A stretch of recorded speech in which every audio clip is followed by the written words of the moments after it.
14 তারিখে আসছি, আমাকে স্যার বলছে, শহীদুল স্যার বলছে 1 মাসের ট্রিটমেন্ট নেওয়ার জন্য। আমি ইনশাল্লাহ আজকে 10-12 দিনের ভিতরে মানে আমি ক্লিয়ার হয়ে গেছি। তারপর আমি 2 দিন ওভার নিছি, 14 দিন। আসসালামু আলাইকুম রহমতুল্লাহি ওয়া বারাকাতুহু।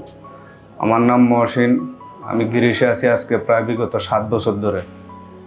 আমি 2023-এ একটা অ্যাক্সিডেন্ট হয়ে দুর্ঘটনা, উপর থেকে পড়ে গিয়ে আমার পায়ের গোড়ালিতে মানে প্রচণ্ড ব্যথা হয়। ব্যথা হওয়ার কারণে আমি কোনো মতে কাজ করতে পারতেছি না, যে 20 মিনিট 15 মিনিট কাজ করলে আমার পাও ব্যথা হয়ে যায়। আমি ওইখানে ট্রিটমেন্ট করিয়েছি গিরিশে, কিন্তু কোনো সুবিধা হয় না।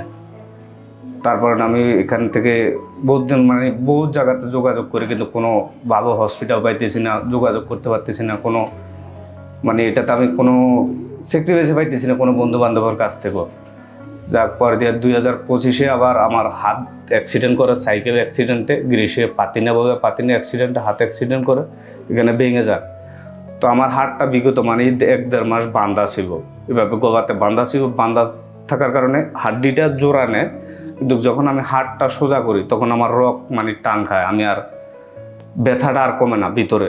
ওইখানে হাড্ডি সব এক্সরে করা হয়েছে 3 বার। এক্সরেতে অ্যাকুরেট রিপোর্ট আসছে যে আপনার হাড্ডি জয়েন্ট হয়েছে, কিন্তু আমার যে বাঁধা ছিল বিগত 1-1.5 মাস, ওই বান্ধার কারণে রোগে মনে হয় একটা এফেক্ট, আমার যতটুকু ধারণা একটা এফেক্ট খাইছি। এফেক্টের কারণে আমি হাতটাতে বাড়ি কিছু উঠাইতে পারি না। 10 মিনিট 15 মিনিট উঠানোর পরে প্রচণ্ড পরিমাণ ব্যথা। তো আমি আমার এক বন্ধুর মাধ্যমে গাজীপুরের, বহুত দিন যোগাযোগ করার পরে, বহুত সাইডে যোগাযোগ করার পর একটা বন্ধু মিলে গাজীপুরের নরসিংদীর, ও বন্ধু আমাকে এখানের হসপিটালের ঠিকানা দেয়, যে শান্তিনগর মালিবাগ সুশি হসপিটাল, এখানে যোগাযোগ করেন। ইনশাল্লাহ আমি আসছি এই মাসের 14 তারিখে আসছি। আমাকে স্যার বলছে, শহীদুল স্যার বলছে 1 মাসের ট্রিটমেন্ট নেওয়ার জন্য। আমি ইনশাল্লাহ আজকে 10-12 দিনের ভিতরে আমি ক্লিয়ার হয়ে গেছি। তারপর আমি 2 দিন ওভার নিছি, 14 দিন। আজকে 13-14 দিন হয়েছে। ইনশাল্লাহ আমি এখন সুস্থ আল্লাহর কাছে। আমি এখন দাঁড়াইতে পারতেছি, আমার কোনো সমস্যা নেই। আগে যে একটা সমস্যা ছিল, আমি দাঁড়াইতে পারতাম না, পাও ঝিমঝিম করতো, হাত এভাবে করতে গেলেও আমার ব্যথাটা লাগতো, আঙ্গুল ঝিমঝিম করতো, কিন্তু এটা এখন বর্তমান নাই। ইনশাল্লাহ আমি আল্লাহর কাছে শুকুর। ডাক্তারদের প্রতি আমার শ্রদ্ধা, ভালোবাসা।